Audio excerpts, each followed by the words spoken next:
Hello, thank you for joining me. This PowerPoint is an addendum or brief refresher and overview of education laws and planning to support a student with mental health needs through special education. For our purposes today, we can think of the student population and the laws that may apply to them as a set of concentric circles. The largest circle includes all school-aged children. In 2015, the federal No Child Left Behind Act was revised and became known as the Every Child Succeeds Act, or ESSA, and applies to all K-12 students. This law took full effect during the 2017-2018 school year. ESSA aimed to create greater educational equity, especially for disadvantaged students. The middle and smallest circles both represent children with disabilities. In addition to ESSA, there are other federal laws that protect the rights of these children in schools.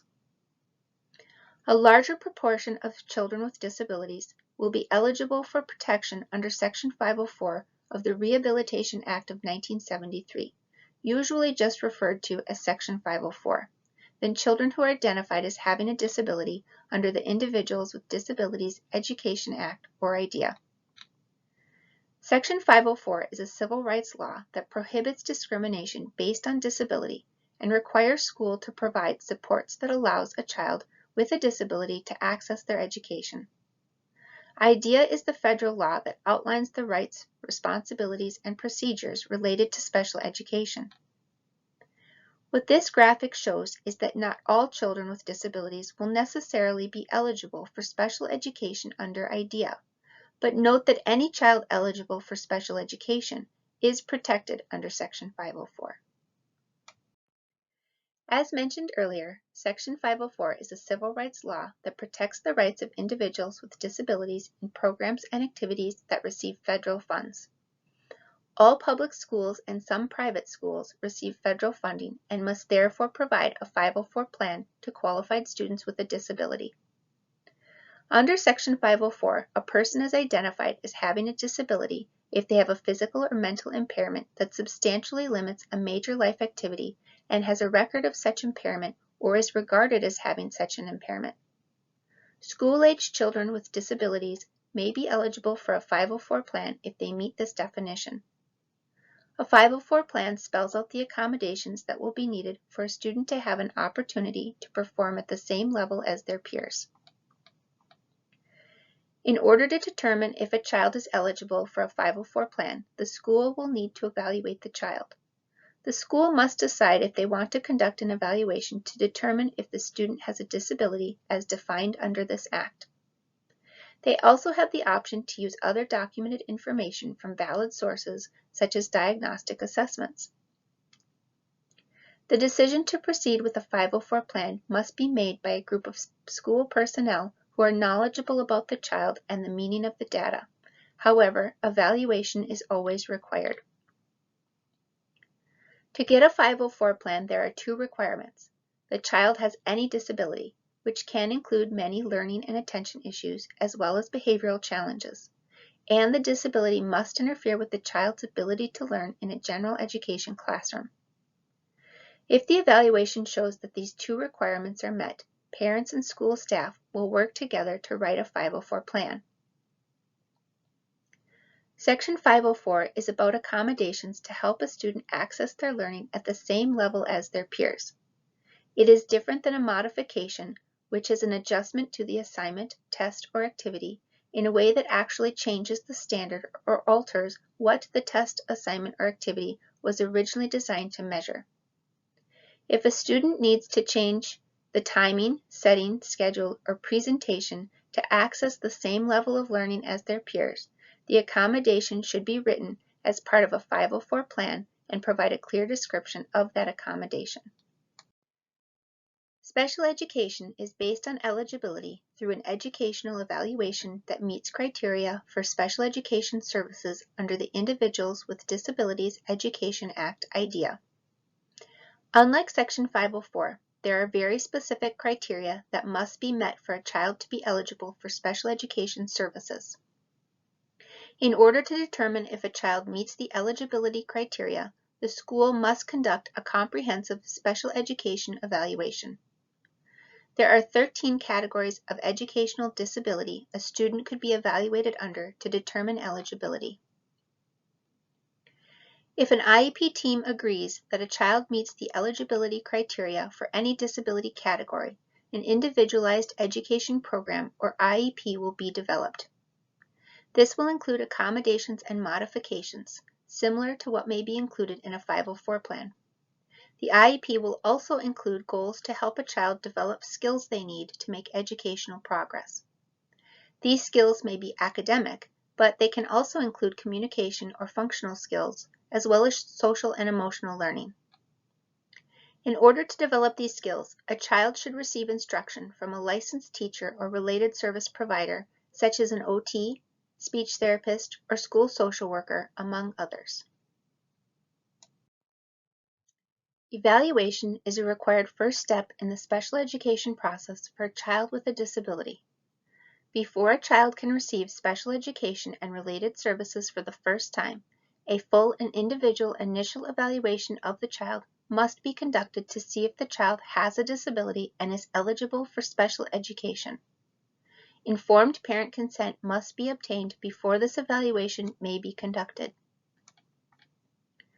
Once a child is on an IEP, reevaluation must occur at least every 3 years or more often if the IEP team decides that the student's needs may not be reflected in the current special education documentation. The purpose of reevaluation is not meant to be another initial evaluation, but rather to uncover if the student is still a student with a disability who is in need of special education services based on their current level of performance and function.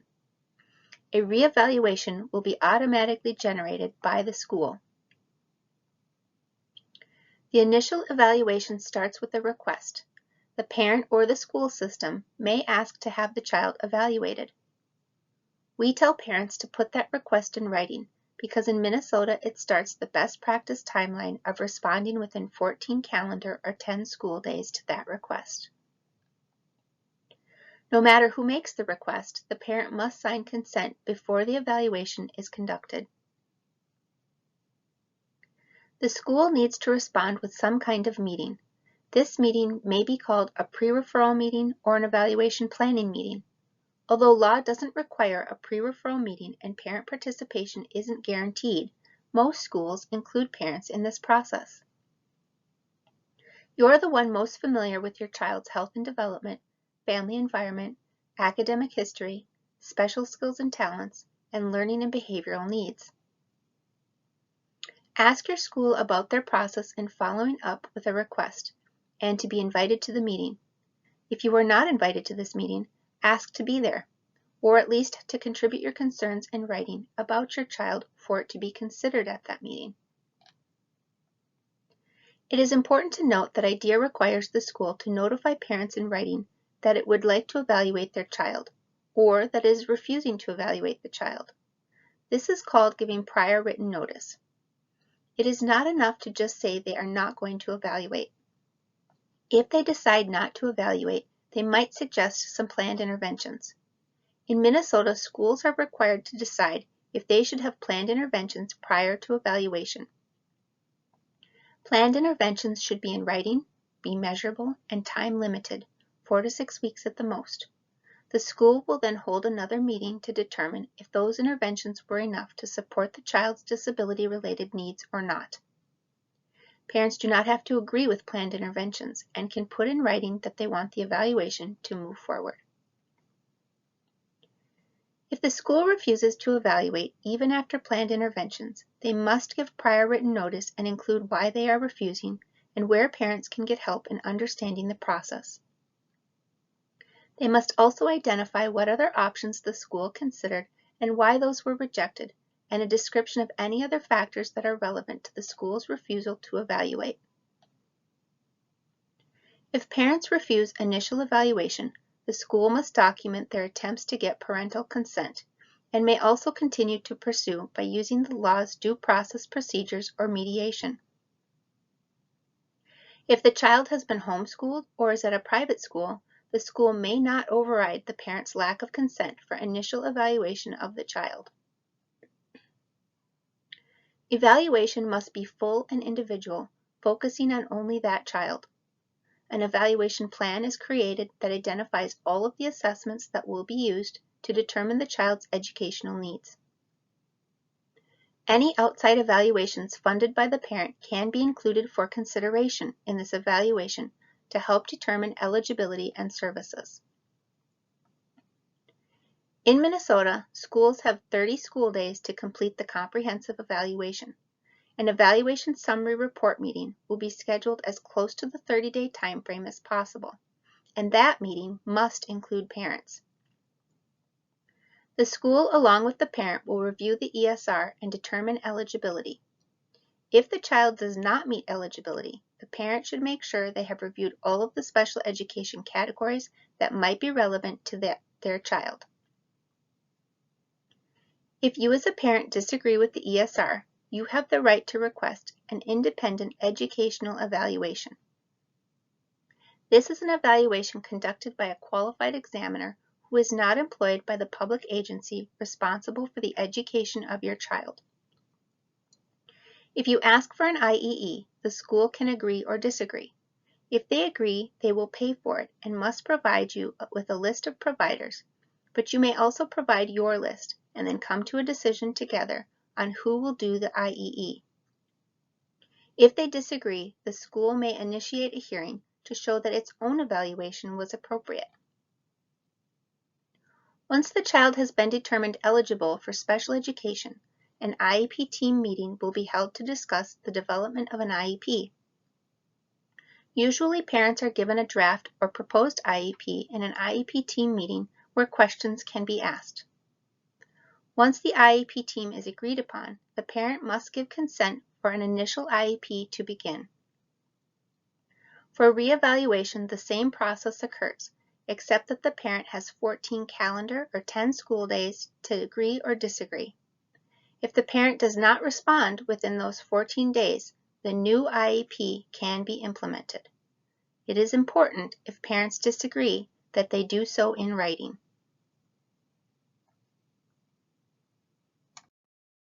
There are 6 special factors IEP teams must consider when planning for a student: behavior, positive behavior interventions and supports, cultural considerations, English language proficiency, communication, and assistive technology.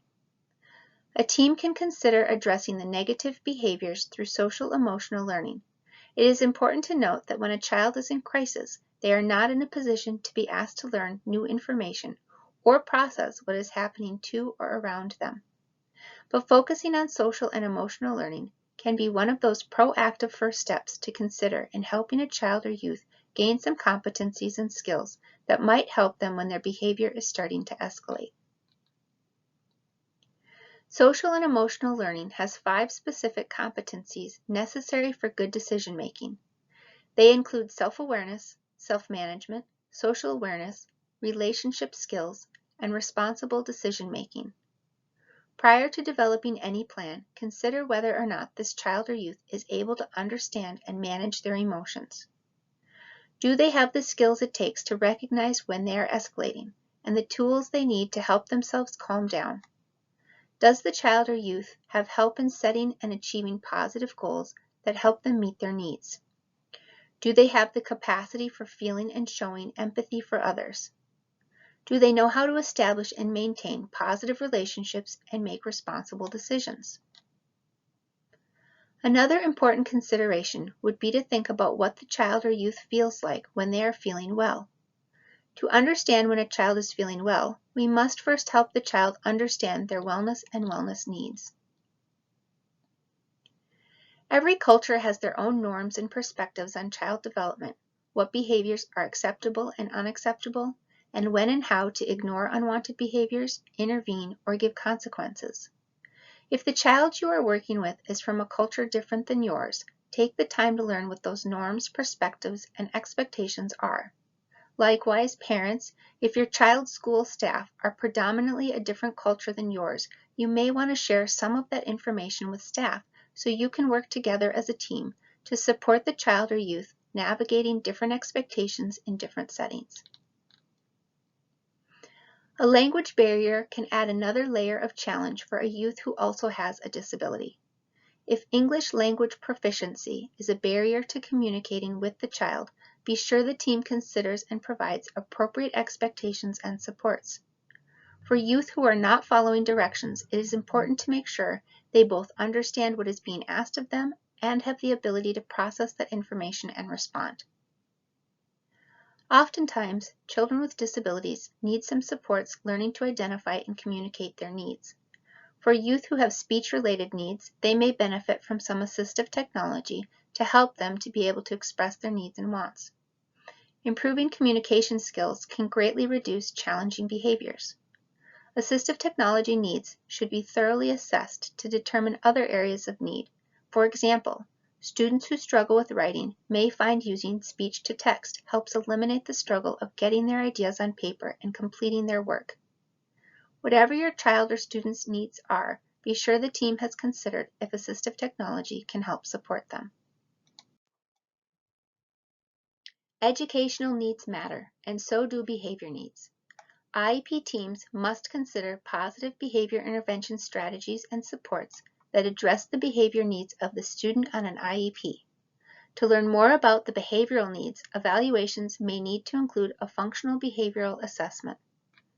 An FBA is a type of assessment included within special education evaluation that helps the IEP team identify positive behavior interventions and supports that the school can put into place in order to assist the child in making progress on IEP goals. An FBA is completed as a part of a special education evaluation to address behaviors that get in the way of a student's learning or the learning of others, and cannot be done without also evaluating all areas of possible need in an initial evaluation. An FBA can be completed as a standalone assessment if the child's needs or diagnoses have changed and the team needs to gather current information on the behaviors. An FBA should help the IEP team find ways to positively support a child at school. The FBA is a process that identifies specific target behavior, the purpose of the behavior, and what factors maintain the behavior that is interfering with the student's educational progress. Target behaviors often match IEP goals that the student is working to build. This information should be gathered from a variety of sources including other assessments completed as part of the evaluation, behavior incident reports or logs, formal and informal observations, formal and informal input from parents, educators, and the student. The main purpose of an FBA is to determine any and all potential reasons that a child is using behaviors. If we consider that the behavior is a way to meet a need, the question to answer is what need is being met.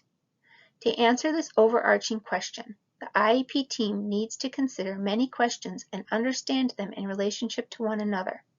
Because of this, it is important that the information in the FBA be as specific as possible.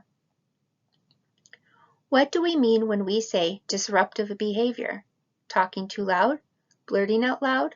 Throwing things? What do we mean when we say the child is aggressive? Yelling, hitting, punching, threatening others? Using action words provides clarity to the team about exactly what behaviors are getting in the way of learning. Are there any specific places, times, or events that the behaviors are more or less likely to be used? Does this happen in the classroom during lessons versus lunch or recess? In the hallways or bathrooms, locker rooms, free time in the classroom?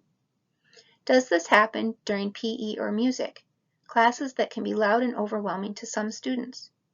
Or is it related to math and reading, which can be difficult and frustrating if academic skills are lagging, especially for older students? Reading, writing, and even math are required for many classes. If these tasks are challenging for a child, behaviors may emerge when asked to do these tasks in other classes. Or are these behaviors related to unexpected changes, peer interactions in or out of the classroom, or expectations and demands from adults? Understanding special education laws and the process for evaluating children and youth will help you more effectively advocate for your young person. For more information on how to work with the IEP team to support youth who experience escalating and crisis behaviors, please watch our presentation on proactive crisis planning at school for children with mental health challenges. Then register to join us for one of our upcoming live question and answer sessions.